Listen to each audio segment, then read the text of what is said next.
जय श्री कृष्ण।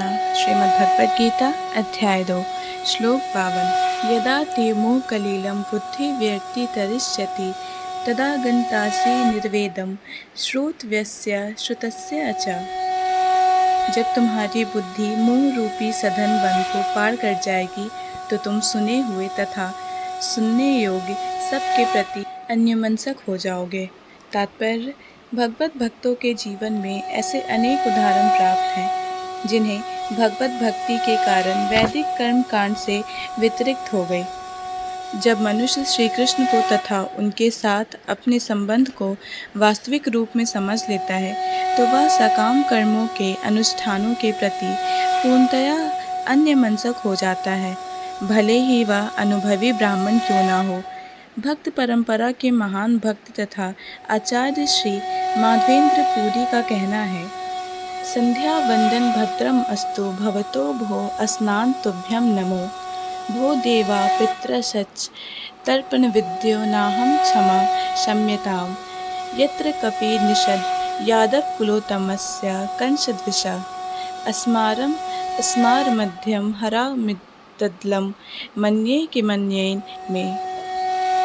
हे मेरी त्रिकाल प्रार्थनाओं तुम्हारी जय हो। हे स्नान तुम्हें प्रणाम है।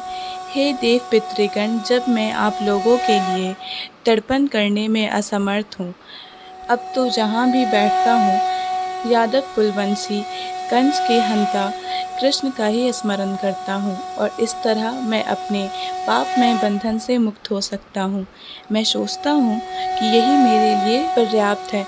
वैदिक रस्में तथा अनुष्ठान यथा त्रिकाल संध्या, प्रातःकालीन स्नान, पितृतर्पण आदि नवदीक्षितों के लिए अनिवार्य है, किंतु जब कोई पूर्णतया कृष्ण भावना भावित हो और कृष्ण की दिव्य प्रेम भक्ति में लगा हो तो वह इन विधि विधानों के प्रति उदासीन हो जाता है, क्योंकि उसे पहले ही सिद्धि प्राप्त हो चुकी होती है।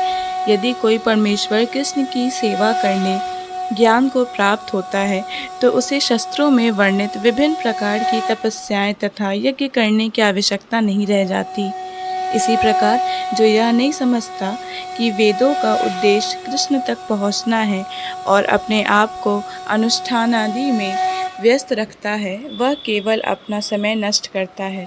कृष्ण भावना भावित व्यक्ति शब्द वहम की सीमा या वेदों तथा उपनिषदों की परिधि में भी लांघ जाते हैं। जय श्री कृष्ण। पूर्ण भगवद गीता के श्लोकों को सुनने और समझने के लिए हमारे चैनल को सब्सक्राइब करें। अगर वीडियो पसंद आया हो तो इसे लाइक और शेयर करें।